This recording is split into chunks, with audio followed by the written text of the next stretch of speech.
The night glittered like a jeweled promise over Monaco, the lights of the harbor shimmering against the dark Mediterranean, and the great Casino de Monte Carlo pulsed with music, laughter, and the soft clatter of fortunes changing hands. Inside, elegance and danger moved together as naturally as the tide. Diamonds flashed at wrists, secrets passed between smiles, and every pair of eyes seemed to be watching something or someone. It was close to midnight when the disturbance began, though at first it was no more than a ripple in the polished calm. A woman's sharp cry cut through the velvet hum of the roulette hall. Heads turned. The croupier paused mid-spin. The silver ball rattled to a halt, as if even chance itself had grown curious. The cry came from a private salon adjoining the main gaming floor, a room reserved for the wealthiest patrons. Within moments, security guards pushed through the crowd, followed by the casino director, Monsieur Valette, his usually composed face pale and strained. Guests gathered in whispers, drawn by that irresistible magnet, scandal among the powerful. Inside the salon, the air smelled faintly of perfume and something metallic. On the green baize of a baccarat table lay the body of Count Alessandro Violi, one of Europe's most prominent financiers. His tuxedo immaculate, his expression strangely calm, as though he had merely paused in thought. Yet a single dark stain spread over his heart. There was no weapon in sight. The room itself deepened the mystery. The doors had been locked from the inside. The window stool, arched, and overlooking the sea were sealed, their latches untouched. 4 people stood within. Madame Colette Duval, the woman who had cried out, Baron Kurt Weiss, a German industrialist Luca Moretti, the Count's personal secretary, and Sophia Marin, a celebrated actress. All insisted the same thing. They had been playing cards with the Count when, without warning, he had slumped forward. No one had approached him. No one had left their seat. The police arrived swiftly, but their confidence faded just as quickly. There was no sign of poison in the glasses, no gunshot heard, no blade discovered. The Count's body showed only the single wound, precise and fatal. It was as though death had stepped silently into the room, touched him, and vanished. Yet the most curious detail lay near his right hand. On the table, beside a neat stack of chips, rested a single object, a cheap plastic casino token, bright red, bearing the name of a small amusement arcade in Marseille, hardly the sort of place a man of his wealth would ever visit. It did not belong to the casino. No one present recognized it. Security confirmed such tokens were never used here. Madame Duval swore it had not been there moments before. The others agreed. The token, it seemed, had appeared with the Count's death. More perplexing still, the Count had been winning steadily all evening.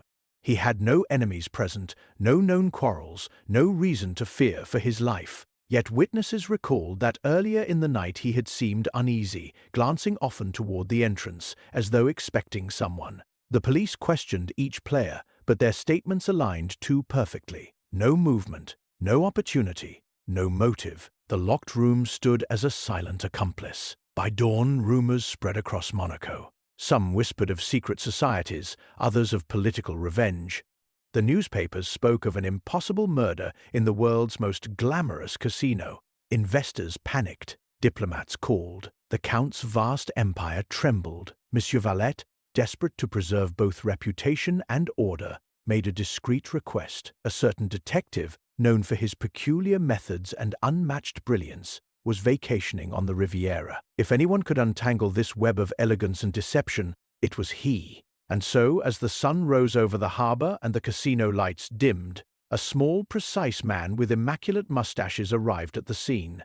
He studied the locked doors, the silent windows, the 4 anxious witnesses, and finally, the cheap red token. His eyes gleamed. "Mes amis," he said softly, "this crime, it is not impossible. It is merely theatrical. And in the theater, there is always a betrayal." The small, precise man moved slowly around the table, his hands clasped behind his back, his head tilted slightly, as though he were listening to a distant melody. The police inspector, a broad-shouldered officer from Nice, watched with visible impatience. "You see, monsieur," the inspector said, "the facts are simple. The room was sealed.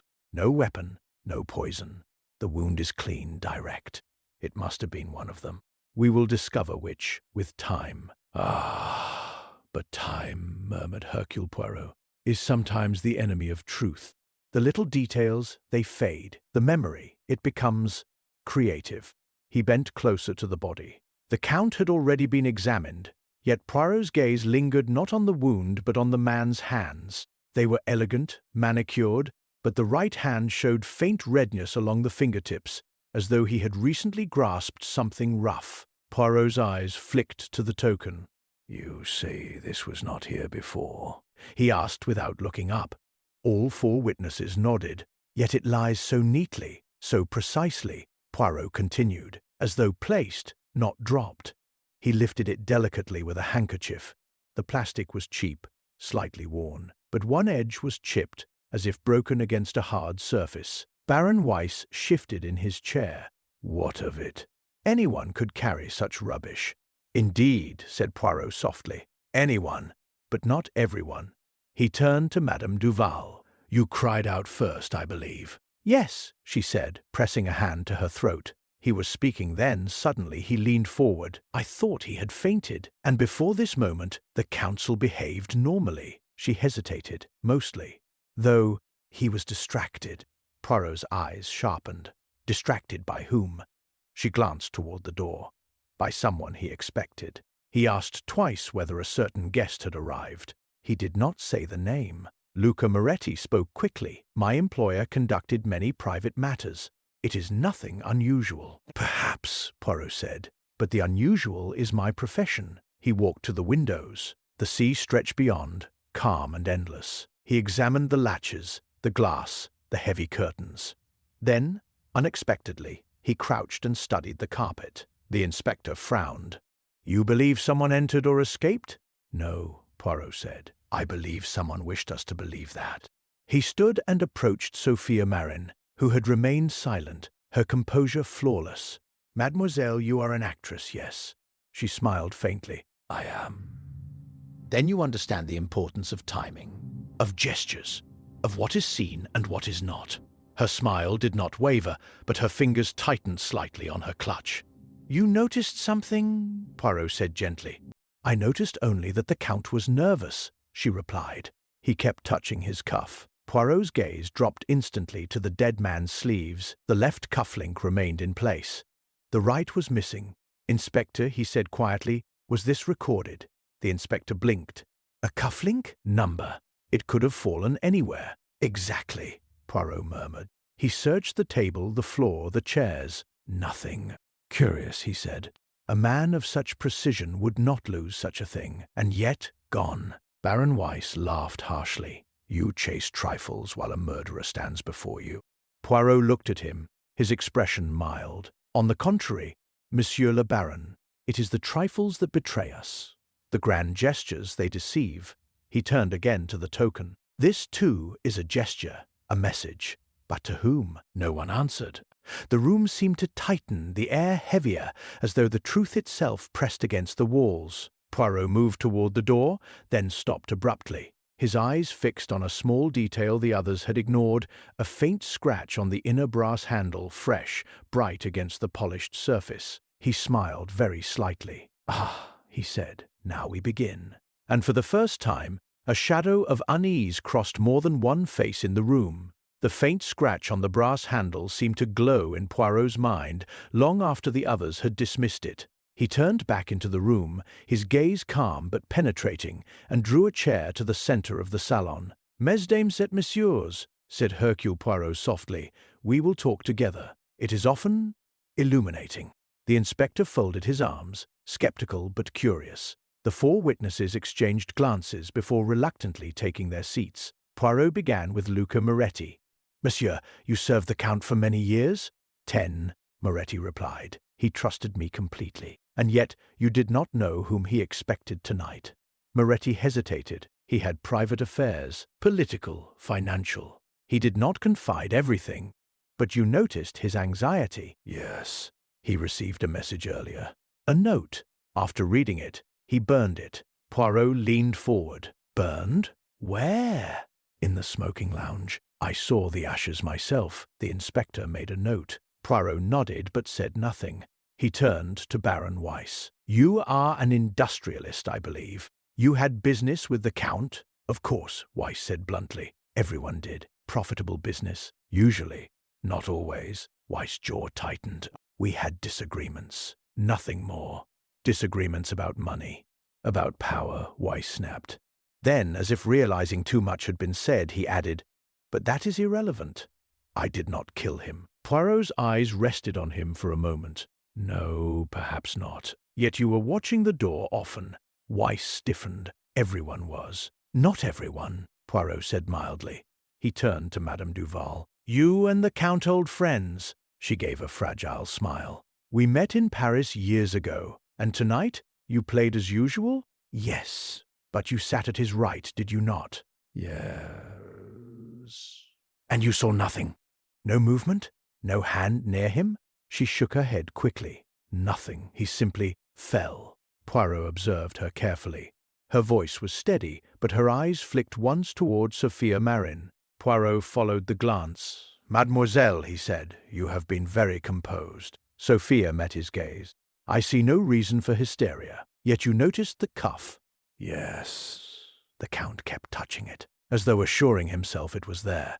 "And when did you last see it?" She paused, just before the hand was dealt. "After that, I do not know." Poirot folded his hands. Curious, for Madame Duval sat beside him. Yet she did not notice the missing cufflink, nor did Monsieur Moretti, who watched his employer closely. Moretti frowned. "I was focused on the game. And you, Baron?" Weiss shrugged. "I noticed nothing." Poirot rose and paced slowly. "So, a note burned, a visitor expected, a cufflink missing, and a token that appears from nowhere. It is theatrical, as I said." He stopped behind Sophia. "Mademoiselle, you are accustomed to the stage. You understand the value of distraction." Her lips curved faintly. "Of course. And you understand that the most important action occurs when all eyes are elsewhere." The silence deepened. Poirot turned suddenly to the inspector. "At the moment of death, who dealt the cards?" The inspector checked his notes. "Madame Duval." Poirot nodded. "And so all eyes were on her hands." Madame Duval's face paled. "What are you suggesting?" "Nothing," Poirot said gently. "Only that it is convenient." "I loved him," she cried. Poirot said softly. "Love and betrayal, they are often companions." Weiss laughed harshly. "This is absurd. You accuse without proof." Poirot smiled. "No, monsieur. I observe." He approached the table again and placed the red token in the center.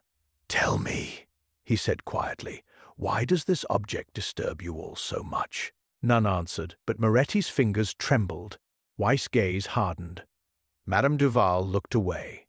And for the first time, Sophia Marin's composure cracked only for a second, but it was enough. Poirot saw. "Yes," he murmured. "Each of you knows what it means. Yet none of you will speak." The tension thickened, charged with unspoken truths.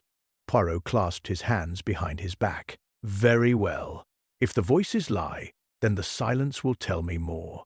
And as he looked at them one by one, it became clear that the elegant room held not one deception, but many each waiting, like a concealed blade, for the moment to strike. Poirot withdrew to a quiet corner of the salon, letting the others chatter among themselves while he studied the scene once more. The green felt of the baccarat table, the glinting crystal glasses, the faint smell of perfume mixed with antiseptic was all part of the story, if one knew how to read it. And he did. His little grey cells, as he always called them, hummed like a finely tuned instrument, sifting the threads of human behavior from the threads of chance. First, he considered the simplest motives. Baron Weiss was wealthy, yes, but known for ruthless ambition. The Count had recently invested in a new shipping enterprise that threatened Weiss European contracts. That alone could be enough to stir resentment. Yet Weiss had been under the watchful eyes of security, seated far from the right hand, where the mysterious wound appeared. Convenient, almost too convenient. Poirot noted it, filing it under possible misdirection. Madame Duval, on the other hand, seemed innocent at first glance, her soft voice trembling with grief. Yet grief could be a mask. The Count had once promised her a substantial inheritance, one that could vanish if he altered his will or remarried. There was motive. Love had often driven women to extremes, and Duval's attention to the game, to the cards, and to her own seating arrangement, all subtle yet precisely suggested she understood how a moment's distraction could become a perfect opportunity. Luca Moretti was a different case entirely. Faithful servants rarely acted without a reason, but he had access, knowledge, and a silent familiarity with every detail of the Count's life. What secret had Moretti carried from the burned note, and why did his hands tremble ever so slightly when Poirot placed the red token on the table? The trembling was slight, barely perceptible, but Poirot had learned that the smallest human tremor could betray the largest deception. And then there was Sophia Marin, ever composed, ever the actress. Her elegance was her armor, yet Poirot had caught that imperceptible falter in her eyes when he spoke of distraction. Why would an outsider, a mere guest at the Count's table, care about a cufflink, a token, or even the Count's final moments unless she had some stake in the scene? Perhaps fear, perhaps a secret arrangement, Poirot considered with a faint smile, a skillful player in a dangerous game of high society intrigue. Poirot's mind moved like a chess master, placing each suspect on the board, observing how their moves aligned or failed to align with one another. Each motive, each alibi, each minor contradiction began to form a web. Weiss had argued over power, Duval had reasons tied to affection and inheritance. Moretti had access and knowledge, and Marin had subtle but undeniable ties to secrecy and observation. The room was a mosaic of intentions, none singular, none straightforward. Then Poirot returned to the token, the insignificant plastic piece from a distant arcade. Why would it appear in such a carefully orchestrated setting? It was a clue, yes, but not one for the eyes of the hasty. Its presence suggested communication, a deliberate signal, or perhaps a misdirection intended to confuse. Whichever it was, it tied together the suspect's circle in a way that mere observation of the murder scene alone could not. He turned toward the inspector. "Mes amis," he said, "you see, each person in this room has a reason to act, yet none alone can explain the manner of death.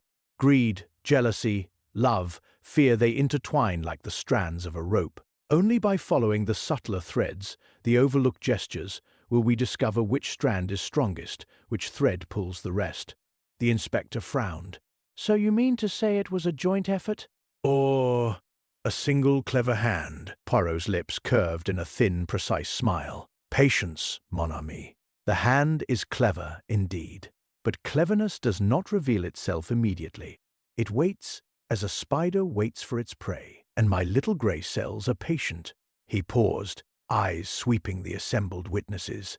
"Now it is time to examine not only what each of you wished to hide, but what you could not help showing, even for the briefest moment." As he spoke, he noticed the slight misalignment of a chair, the subtle smudge of dust near the window latch, the tiny crease in the cuff of Duval's sleeve. Each anomaly, each human quiver, was a thread in the maze of motives, a signal pointing beyond appearances toward the truth. And Poirot, with all his acute awareness, felt the pulse of the deception, the tangled, intricate heart of betrayal that waited to be untangled. The maze of motives was set, the pieces were moving. And somewhere within this glittering, dangerous room, the truth awaited, poised to reveal itself in a way no one yet anticipated. Poirot stood in the quiet of the salon, observing the pile of evidence laid out by the inspector. It was a tidy collection: fingerprints, the red token, a smudged cufflink, and the faint remnants of ash from the note Moretti claimed to have burned. To the untrained eye, it all seemed to converge neatly toward an answer. To Poirot, it was a carefully arranged puzzle meant to mislead as much as to reveal. The breakthrough came unexpectedly. A small envelope, previously overlooked, was discovered tucked beneath the green felt of the baccarat table. The police inspector's eyes gleamed with triumph as he held it aloft. At last, he said, "We have the note the Count destroyed. Someone has kept it, or perhaps it fell unnoticed. This will give us the motive clearly." Inside was a message in delicate script, though partially obscured by burned edges. It read, "The debt must be settled tonight. Do not fail." The signature was missing, but the tone was unmistakably menacing. The authorities quickly seized upon it as proof that the Count had been targeted for extortion or revenge. It was a convenient narrative, easy to declare solved. Baron Weiss, it seemed, had connections to a creditor from whom the Count had borrowed heavily in secret. The inspector's certainty was palpable. See, he announced to the room. The motive is clear. Weiss is our man. The case is closed.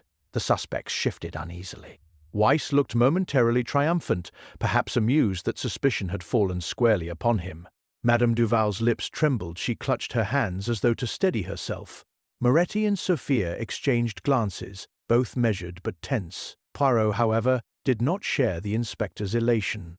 He allowed the applause of relief and the murmurs of approval to pass, but his mind was alert, restless. Something about the solution felt superficial, too neat, too tidy, too eager to satisfy those who longed for closure rather than truth. He walked slowly around the table, eyes sweeping every detail, noting the faint impressions of a hand on the wood, the tiny dust trails along the carpet, the position of the chairs. Nothing matched the story the inspector was so eager to tell. He examined the token again. The cheap plastic, the chipped edge, the unusual color, all were incongruous with Weiss' world of international commerce. It was a red herring, yes, but deliberately placed. And the cufflink's absence was far too precise, almost theatrical. Poirot's little grey cells ticked relentlessly, connecting observations the others had dismissed. The ash from the burned note, carefully hidden and partially revealed, was too carefully staged to be incidental. He turned to Sophia Marin, who observed him with calm curiosity. "You see, mademoiselle," he said softly, "a case that appears solved is often the most dangerous. The criminal knows that now. The eyes of the authorities may wander elsewhere, satisfied. That is when the predator moves freely." She inclined her head, acknowledging his point without speaking. Poirot's gaze swept across the room once more. Yes, the room is quiet. The evidence appears complete. The inspector is triumphant. But I see the spaces between, the silences unspoken, the subtleties unremarked. Here lies the true danger. The criminal watches, waits, patient. The inspector approached, beaming. "Poirot, are you convinced now? Weiss is guilty beyond doubt. The note, the connections, it all fits." Poirot shook his head, his expression mild but firm. "Non, mon ami. It fits, yes, too well. Like a costume worn to impress. But I am not satisfied. The truth is a creature of patience, not haste. We have found a piece, but it is not the whole. The victory is false, and the victor is not yet revealed." A shiver of unease passed through the assembled witnesses, imperceptible yet present. Poirot could feel it like the quiet before a storm. Someone in the room had orchestrated the display of evidence, led the authorities to rejoice prematurely, and now waited, concealed by the very relief their deception had created. Poirot touched the red token lightly, holding it between his fingers. Ah, the game is deeper than anyone suspects. And the real player, the true architect, remains in the shadows. We must be patient. For the moment we watch, and when the time comes, the truth will step into the light of its own accord. Outside, Monaco slept under its glittering sky, oblivious to the tension brewing within a single elegant salon, where a criminal still moved unseen, confident that the authorities had already been duped. Poirot's mind-word, ready, anticipating the hunt, had only just begun. Poirot returned to the table, letting the false sense of resolution linger in the room.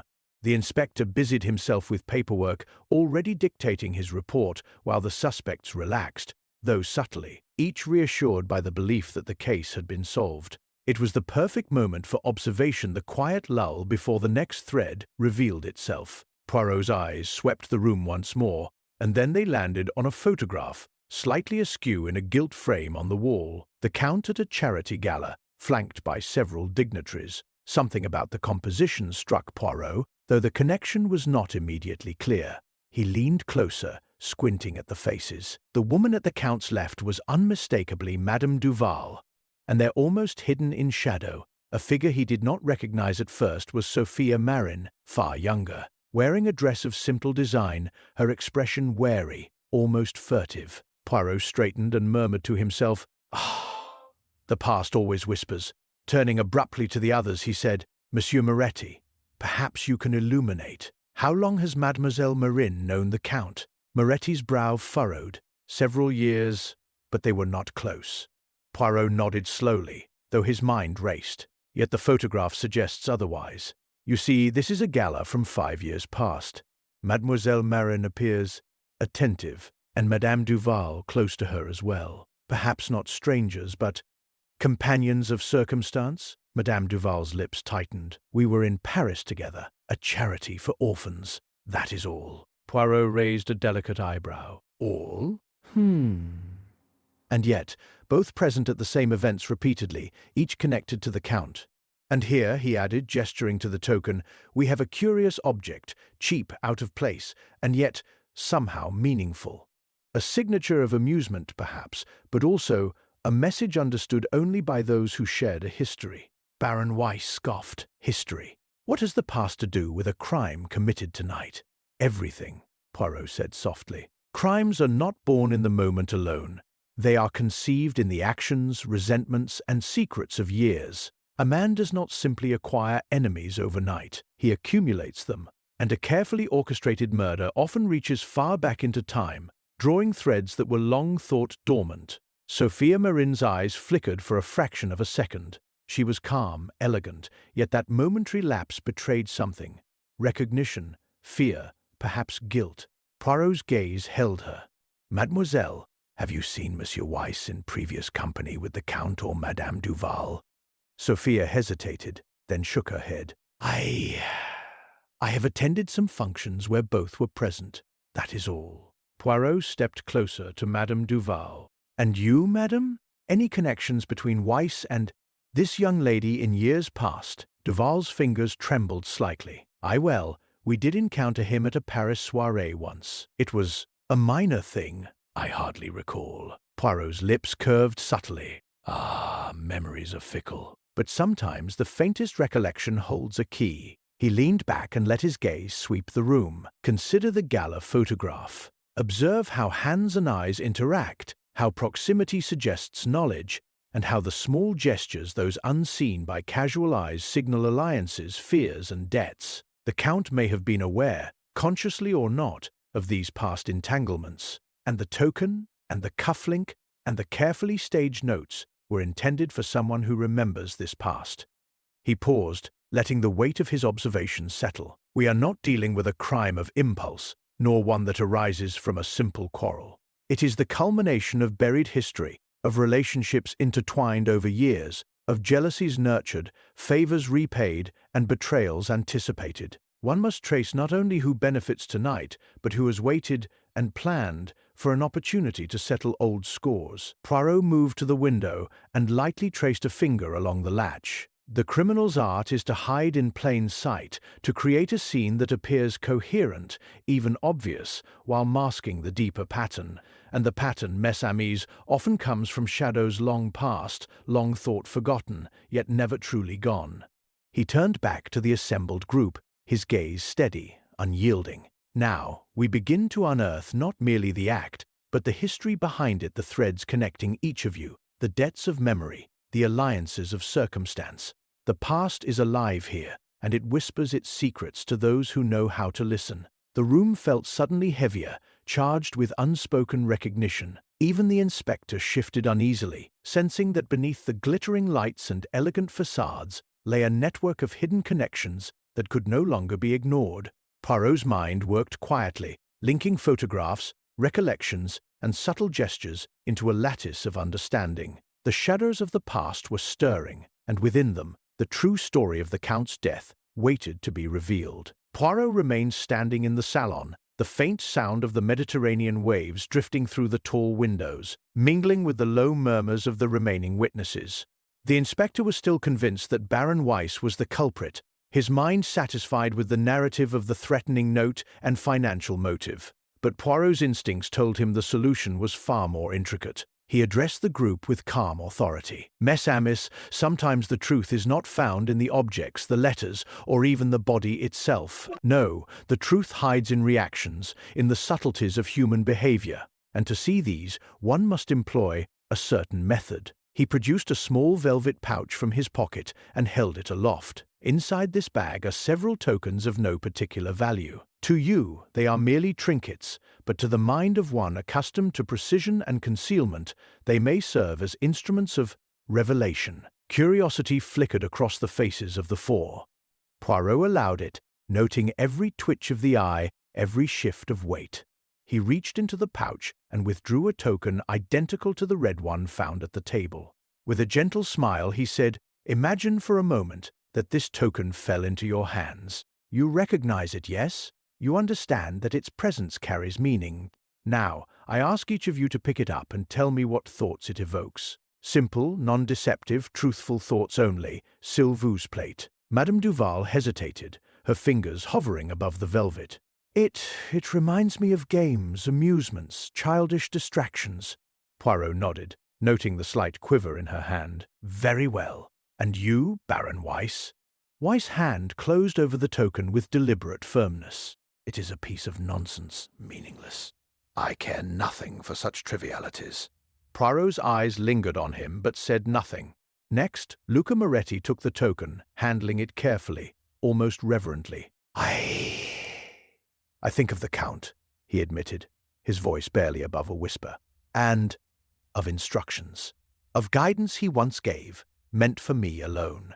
Poirot's little grey cells stirred, and finally Sophia Merin's hand hovered above the velvet, hesitated, then seized the token. Her composure remained flawless, but the faintest tightening of her jaw betrayed her. "It reminds me of obligations," she said, her voice clipped, "and of the past." A nearly imperceptible shiver ran through her, a subtle shift that only a master observer could detect. Poirot's gaze sharpened.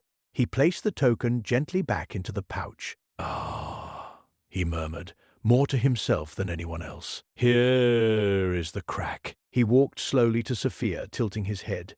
"You understand the significance of these tokens because you once handled one in secret, yes?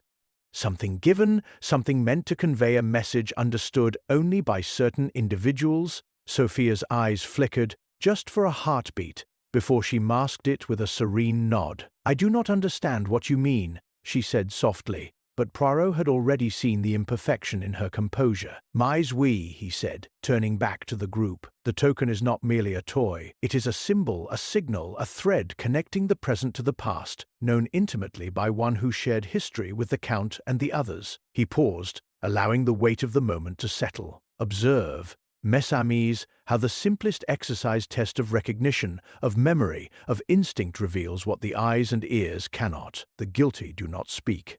They betray themselves in the smallest details, a hesitation, a tremor, a flash of recognition." The inspector frowned, uncertain. "So this proves something, or nothing?" Poirot smiled faintly. "It proves that appearances are deceptive. That one among us carries a secret tied to this token and the events of the past. All else notes, accusations, threats are but smoke. The fire, mes amis, lies in the mind of the person who recognizes what others do not dare see." Sophia shifted slightly in her chair, almost imperceptibly, and Poirot's gaze lingered. That single motion, so subtle it could be missed, confirmed his intuition. A carefully constructed facade had begun to fracture. He replaced the pouch in his pocket, his expression serene. "Now we have a new path, a way forward. The truth will not be revealed by brute force, nor by the eagerness of the authorities. It will be revealed by patience, observation, and the careful unraveling of the smallest threads. And I, mes amis, am very patient indeed." The room grew quieter. Even the inspector sensed the shift in tension. The criminal, Poirot knew, was no longer merely hidden. They were exposed, subtly betrayed by their own instincts. And the detective's work had only just begun. Poirot's gaze lingered on Sophia Merin, the subtle tremor of recognition still vivid in his mind, when a sudden commotion at the table drew the attention of everyone present. The inspector, still intent on cataloguing the evidence, looked up in surprise. The red token, which Poirot had placed carefully in his velvet pouch moments earlier, was gone. He had set it on the edge of the table while adjusting the stack of cufflinks, and now it had vanished. "Impossible," the inspector exclaimed. "It was right here." Poirot remained calm, though his eyes narrowed. "Mes amis," he said quietly. The criminal grows impatient. "It is a clever act, intended to remove a thread that might unravel the web too soon." He examined the table. The velvet pouch lay open, empty. No footprints marked the carpet nearby, and no one had left their seat. Yet Poirot's eyes caught a faint impression in the dust along the window ledge, movement, swift and careful, that no ordinary hand would leave. Baron Weiss frowned. So now the evidence just disappears. Are we to believe the wind carried it off? Poirot did not reply immediately. He walked slowly around the room, studying the faces of the suspects. Madame Duval clutched her hands, her composure cracking slightly. Moretti's fingers twitched involuntarily. Sophia Merin, serene as ever on the surface, stared straight ahead, but Poirot's sharp eye caught a fleeting glance toward the inspector's papers, a shadow of anxiety crossing her eyes. He returned to the center of the salon and addressed the inspector. "You see, mon ami, when evidence disappears, it is not merely lost, it has been removed intentionally. And such acts are never random. They are the gestures of one who understands its value and the danger it poses to their carefully constructed story." The inspector groaned. "So we have a saboteur as well as a murderer?" Poirot inclined his head. "Perhaps, or perhaps one and the same. The important point is this. Whoever took the token or removed it from its hiding place wanted to delay discovery, to mislead, to gain time. And they were close enough to do so without drawing attention."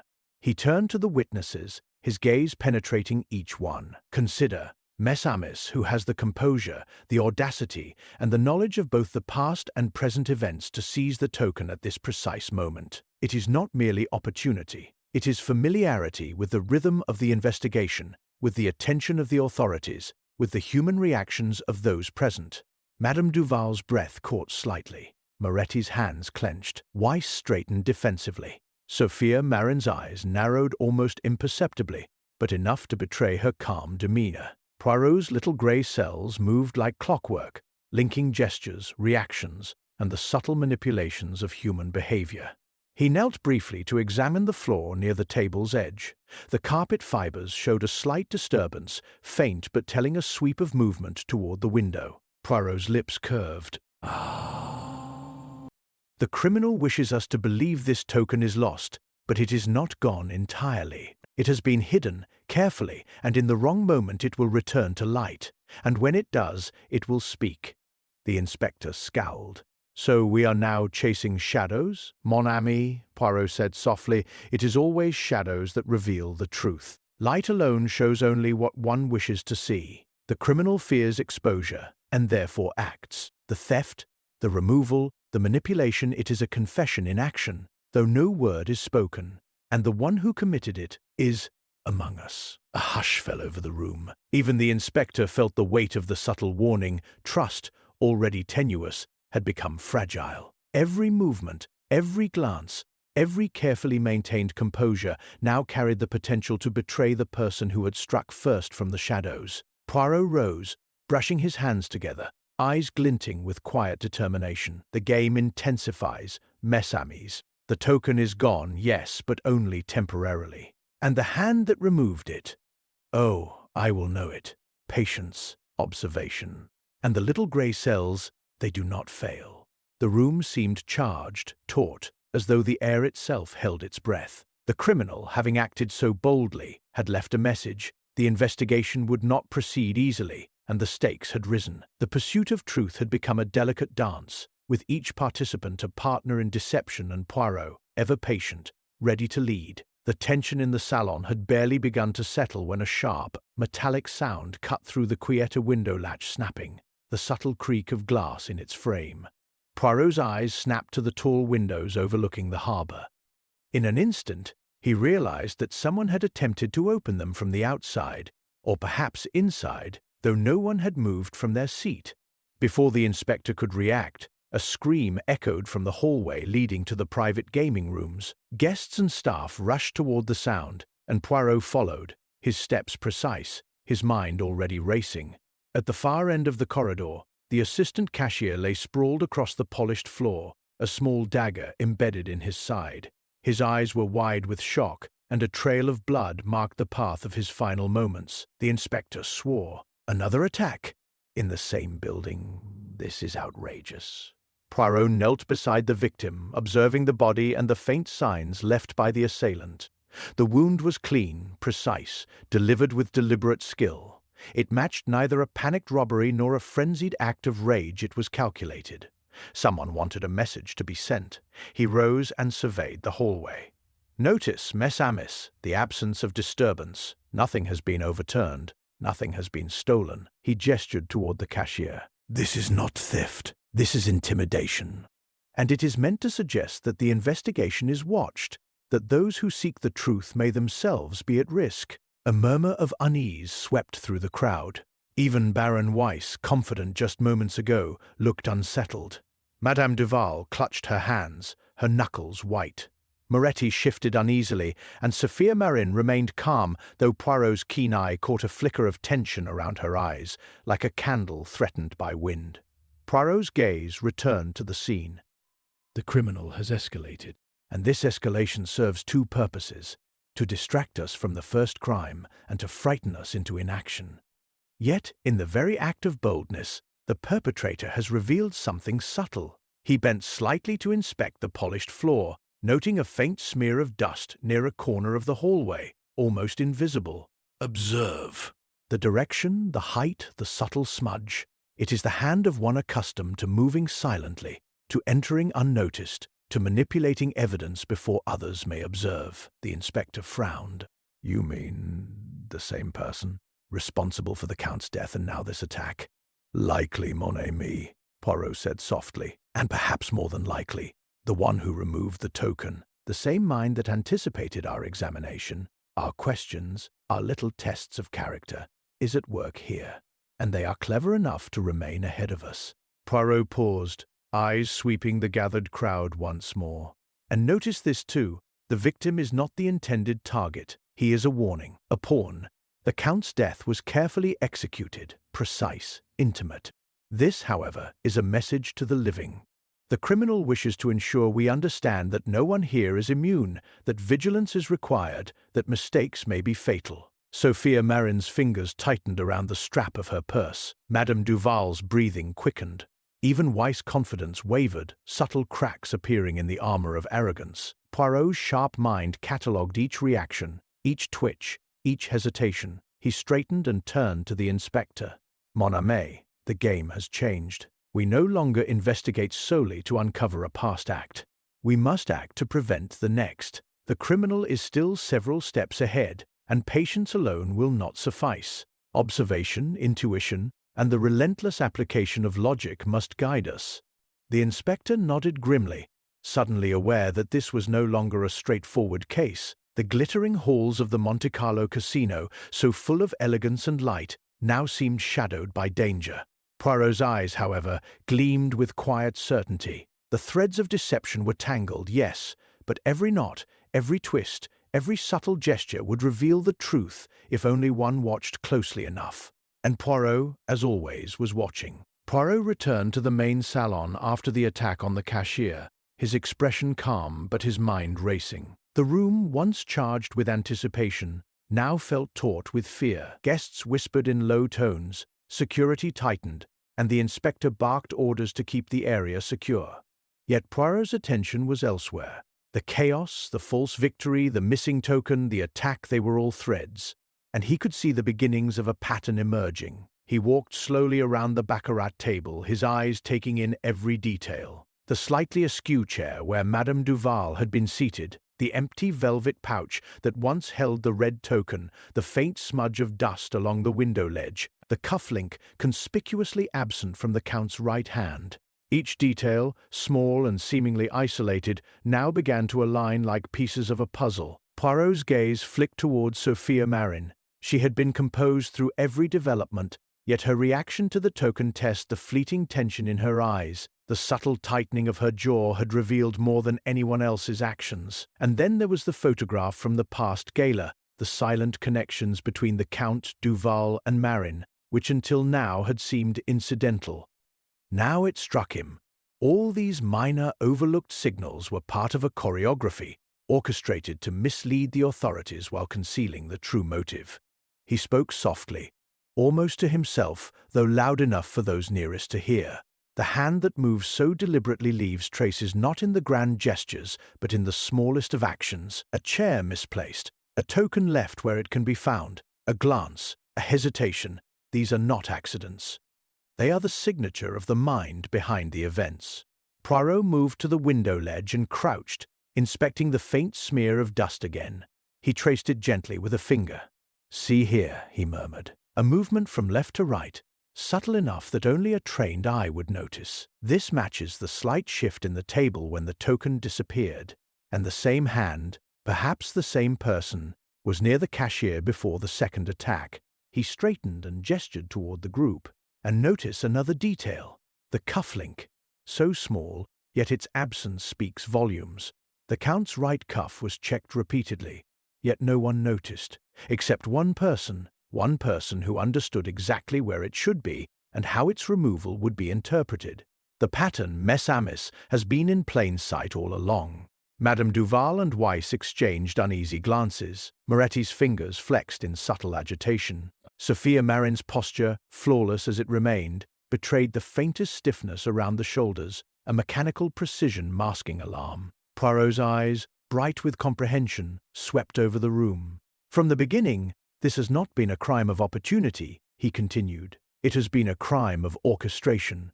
Every detailed token, cufflink, note, photograph has been designed to mislead, to distract, to create a false narrative. Yet the true criminal cannot resist leaving a trace, however slight. And when these traces are aligned, when the grey cells observe and connect, the pattern becomes unmistakable." Poirot's gaze returned to Sophia. "It is in your familiarity with the token, your subtle reactions, your precise control of composure, that the pattern emerges.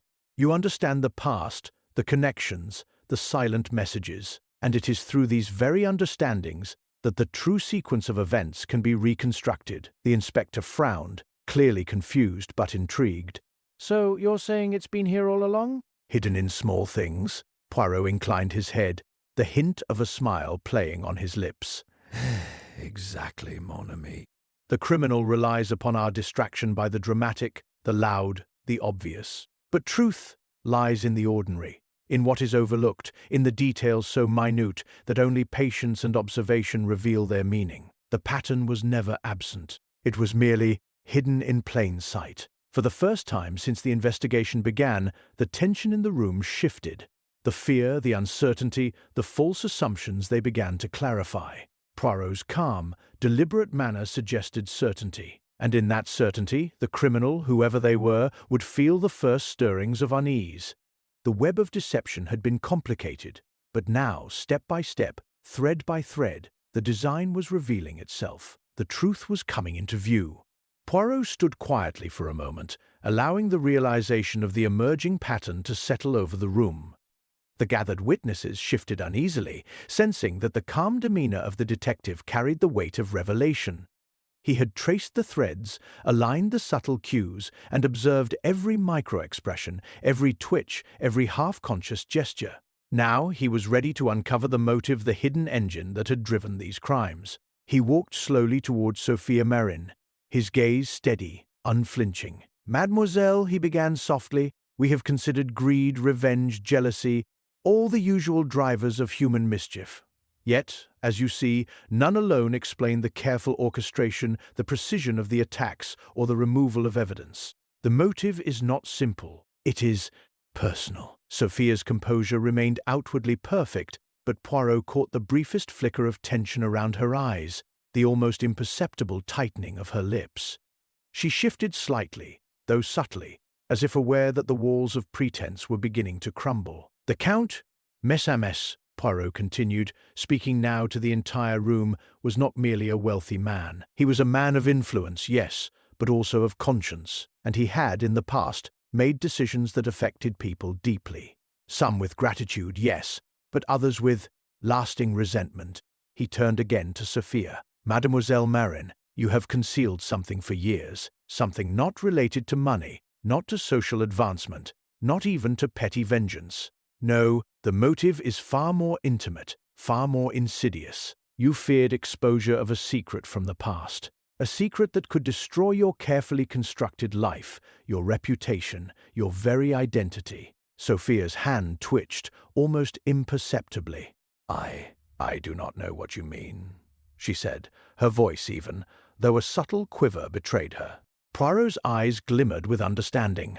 "Ah, but you do, mademoiselle.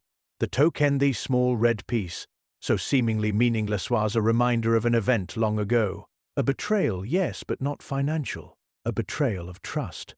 The Count knew what had happened, and he intended to reveal it quietly, at a moment when it would be impossible to ignore. You could not allow that. The room fell silent. Even the inspector, usually impatient for clarity, sensed the gravity of the moment. The attack on the cashier, Poirot continued, was not meant to harm the man himself. It was a demonstration, a signal. You wished to remind us that the investigation was being watched, that any attempt to uncover the truth would have consequences. Each calculated act, the token, the missing cufflink, the carefully staged note was a psychological maneuver designed to control the narrative, delay discovery, and protect the deeper secret. Sophia's eyes flicked toward the window, toward the faint smear in the dust, and then back at Poirot. He saw it all, the tension, the fear, the compulsion to maintain calm while internally unraveling. "Do you see now, Miss Amis?" Poirot asked the room, voice firm but gentle. "The motive is far more personal than any of us imagined. This was a crime of fear, of self-preservation, and of an obsession with controlling perception. Money and revenge are merely the masks. The true driving force is the terror of exposure, the dread that the past, long buried, would resurface and destroy the present." Sophia's hands clenched briefly, the only outward sign of the inner storm. "I had no choice," she whispered, almost to herself. Poirot inclined his head. "But there is always choice, mademoiselle, and it is in the choices that truth and justice find their place. You acted with great cunning, yes, but cunning cannot erase the subtle traces left behind the gestures, the reactions, the patterns that reveal even the most carefully hidden intentions. Your fear led you to extremes, and extremes are never invisible." The inspector stepped forward, suddenly comprehending the implications. "So everything, the Count's death, the token, the attack on the cashier, they were all connected." "Precisely, mon ami," Poirot said. "Connected not by greed or ambition, but by the psychology of one who feared the past more than anything. And it is the understanding of this fear, this motive, that finally illuminates the path to resolution. The truth has always been here, lying quietly beneath the surface, waiting for those who observe, who notice, and who understand that human behavior is the clearest witness of all." Sophia Marin's composure finally faltered, a fleeting glance betraying the panic she could no longer fully conceal. Poirot's little grey cells had unearthed the hidden motive, and in doing so, revealed the mind behind the meticulously constructed chain of events. The criminal's psychology, the very engine of the crime, was now exposed to light. Poirot moved with quiet precision, the measured rhythm of his steps betraying nothing of the storm of calculations in his mind. The room had been cleared, leaving only the essential parties, the inspector, Baron Weiss, Madame Duval, Moretti, and Sophia Marin. The air was taut, each breath heavy with expectation, the soft hum of the ceiling fans the only sound in the otherwise silent casino salon. Poirot's eyes swept the assembled figures, noting their postures, their hesitations, the almost imperceptible tremors of the guilty mind. "Mademoiselle Marin," he began, his voice calm, almost gentle, "we have traced the threads. The token, the photograph, the cufflink, the attacks, they all speak of a single mind at work. Yours." He paused, allowing the words to settle. Her hands, previously composed, now flexed tightly at her sides. She inhaled sharply. "Two don't know what you think you have, Monsieur Poirot, but I've done nothing that could be called criminal." Poirot's eyes, small and piercing, did not waver. "Ah, but mes amis, the truth is not merely a matter of accusation. It is a matter of observation, deduction, and the relentless accumulation of evidence, both material and behavioral. You see, mademoiselle, one cannot hide the minutiae of action, the subtle signals of guilt, the patterns that betray the mind's inner workings." Sophia shifted slightly, as if ready to bolt, but Poirot anticipated the motion, stepping forward with measured authority. "You feared exposure, yes?" he continued, voice smooth, almost conversational, disarming. "A secret from the past, one that could destroy your reputation and your carefully constructed life. And so you acted to prevent it, to remove threats, to misdirect the authorities. The token, a simple reminder. The Count's death, a means to silence. The attack on the cashier, a warning to those who might look too closely. And yet, even as you sought control, you left traces of the pattern, the reaction to the token, the subtle tension in your posture. Each of these pieces leads inexorably to you. Sophia's breath came quicker now. Her calm facade was beginning to fracture. You can't prove anything. It was not just me. There were others. Poirot's expression remained serene. We shall see. The pieces are clear, and the trap is simple. The authorities, I assure you, are prepared. There is no opportunity to flee, no route for deception. Every movement you make, every impulse, every thought reflected in your gestures has already been observed. The game is over, mademoiselle. The time for concealment has passed. Her eyes darted to the window, to the door, as if calculating a desperate escape. Yet Poirot's calm certainty held her in place. He stepped closer, drawing the velvet pouch from his pocket.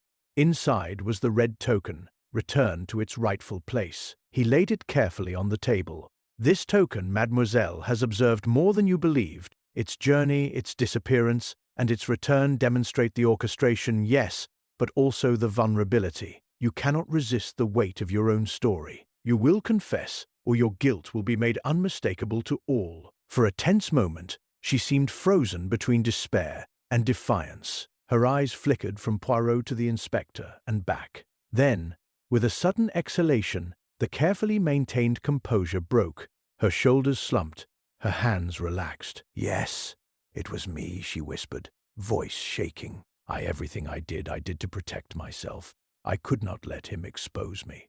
Two never meant to hurt anyone beyond what was necessary to protect my secret."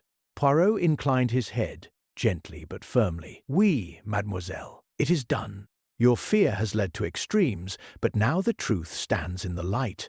And while the consequences must follow, you have given us the clarity that only confession provides." The inspector moved forward, securing her while Weiss and Duval observed, still in shock. Moretti exhaled in relief, tension easing from his posture. Poirot, standing at the center, allowed a faint, almost imperceptible smile to touch his lips. The trap had worked not through force or confrontation alone, but through observation, logic, and patience. The pieces had been in place, the pattern revealed, and the hidden mind finally exposed. The room felt suddenly lighter, the tension dissipating as the final act concluded. Outside, the glittering lights of Monaco reflected on the Mediterranean, indifferent to the human drama that had unfolded within. Poirot's little grey cells had prevailed, and the carefully orchestrated web of deception lay undone, a testament to the meticulous power of observation and the inexorable logic of the human mind. The room had finally settled into an uneasy calm. Sophia Marin, still trembling, had been escorted to a private corner by the inspector, her confession hanging in the air like a dense fog. Baron Weiss and Madame Duval exchanged glances, the shock of revelation etched onto their faces, while Moretti exhaled, relief washing over him. Poirot, however, remained standing near the baccarat table, his eyes scanning the scene with an intensity that belied his outward serenity. Something, he knew, still lurked beyond the surface. He walked slowly toward the velvet pouch and red token, now resting innocuously on the table, and picked it up between thumb and forefinger. He turned it gently, observing the chipped edge and the faint marks of handling. "Ah, oui. Everything seems explained." Yet, his voice trailed a subtle hesitation that drew the attention of the inspector. "Yet what, Poirot?" the inspector asked, glancing at him anxiously. Poirot allowed a faint smile to play across his lips. "Mon ami, one must always consider the possibility that the confession itself may be a diversion, not for the sake of innocence, but for the protection of a deeper mind hidden in plain sight. The patterns we have observed, the gestures, the reactions, they do not lie. And yet, even within the confession, there can be an omission, a careful concealment that escapes the notice of those eager to declare the case closed." He stepped closer to Baron Weiss, whose composure had returned in part, though a flicker of unease betrayed him. Poirot's eyes were sharp.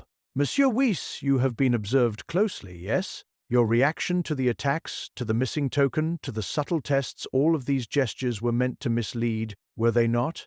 Weiss' lips twitched, but he remained silent. Poirot's gaze shifted to Madame Duval. "And you, madame, have held your own carefully. Yet your subtle anxieties, your constant glances, your readiness to shift blame is a behavior one uses when one knows more than one admits." The inspector furrowed his brow. "Poirot, Are you saying the real criminal is someone else? Poirot nodded, a delicate motion. Indeed. The confession of Mademoiselle Marin accounts for her fear, her attempt to control the narrative, yes, but it does not explain the subtle manipulations that preceded the attack on the cashier, nor the arrangement of the token, nor the smudge on the window ledge.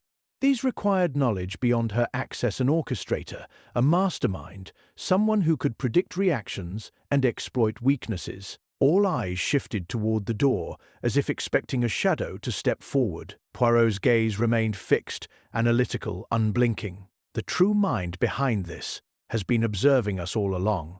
A hand that moves unseen, that nudges the events in precise directions. One who, until now, has hidden behind the panic of others, allowing the confession to distract from the deeper truth. A subtle tension rippled through the room. Weiss straightened, Duval's fingers twitched, and Moretti's expression hardened as if recognizing the implication. Poirot reached into his pocket, producing a small notebook he had kept throughout the investigation. Notes, mes amis, are the key to the mind, and a careful review shows an inconsistency in timing, a placement, a series of subtle gestures that points not to the one who feared exposure, but to the one who orchestrated that fear. The movements, the pauses, the faint touches on the evidence, these indicate a hand that has been several steps ahead at every turn. He paused, letting the gravity of his words settle. Mademoiselle Marin acted to protect herself, yes, but someone else, someone close, someone overlooked, has been directing the flow of events, creating distractions, ensuring misdirection. And now, that person's identity must be revealed, for without exposing them, justice is incomplete. The inspector's eyes widened. You mean, there's a second mastermind? Poirot inclined his head slowly. Mais oui. The confession was real, but it was only part of a larger design. And the question now is not simply who committed the acts we have observed, but who shaped them, manipulated them, and orchestrated the chaos from the shadows. And for this final revelation, mes amis, we must examine not what was said, but what was left unsaid, the spaces between words, the pauses between actions, the fingerprints left not on objects, but on the minds of those involved. A hush fell over the room. The weight of Poirot's deduction pressed on every witness. The case, which seemed resolved, had opened once more into a deeper labyrinth. Even as Sophia Marin awaited her fate, the real architect of the events, the hidden mind, was still at large, and Poirot's genius would now be tested to its utmost limit. The true game, it seemed, had only just begun. The room was thick with tension, each occupant aware that the investigation had reached a precipice. Poirot stood at the center, hands clasped behind his back, his eyes scanning the assembly with the quiet intensity of a hawk. Sophia Marin had been secured, her confession recorded, but Poirot's little grey cells insisted that the surface had yet to reveal the complete truth. Somewhere beyond the fear, beyond the panic and the lies, the architect of the events still lingered. He gestured subtly to the inspector. Mon ami, you have taken the confession as resolution, but resolution is never simply words. It is understanding and comprehension of the patterns and motives that underpin each act. The inspector glanced uneasily at Baron Weiss and Madame Duval. You mean someone else? Precisely, Poirot replied, his voice calm, almost serene. Observe carefully. The token, the smudge on the window, the precise timing of the cashier's attack, these required knowledge that Mademoiselle Marin alone could not possess. They were orchestrated, subtly guided, manipulated by a mind that operates behind the scenes. He moved deliberately to the fireplace, where a faint reflection in the polished mantelpiece had caught his attention earlier. Look here, mes amis. In the fire's reflection, one sees traces, overlooked footprints that do not belong, the subtle disturbance of the carpet, where one might approach without detection. These, combined with the inconsistencies in Mademoiselle Marin's story, her hesitation, her shifting attention, her eyes tracing unseen paths, point not to her alone, but to one who engineered the events and allowed her to act as proxy. The inspector frowned. And who would that be? Poirot's eyes glinted. Madame Duval, yes, your demeanor, composed as it has been, conceals more than it reveals. You had motive. Yesterday the Count's disapproval of your past dealings, the subtle threat to your social ambitions, but more importantly, you had opportunity and cunning. You allowed the confession of Marin to stand as the face of guilt. while you remained the orchestrator, shaping events from behind the curtain. Duval's face paled, a faint tremor in her lips betraying the mask of control. Weiss's jaw tightened. I never thought Poirot raised a finger, delicate yet insistent. Observe, mes amis, the patterns. The token's removal was not an impulsive act, but a calculated demonstration. The attack on the cashier was carefully staged to misdirect the authorities, to create panic and misapprehension. And every subtle reaction, the hesitation, the glance, the controlled panic was a signal, a trace of the guiding hand. This is why I watch, I observe, I notice. For the guilty, even the cleverest, leave a signature in the smallest gestures. Duval's composure broke, and she sank into a chair, her hands trembling. It was necessary, she whispered. I could not allow exposure. It had to be done. I guided Marin, but she acted. She had her own fear, and Poirot inclined his head. Yes, madam.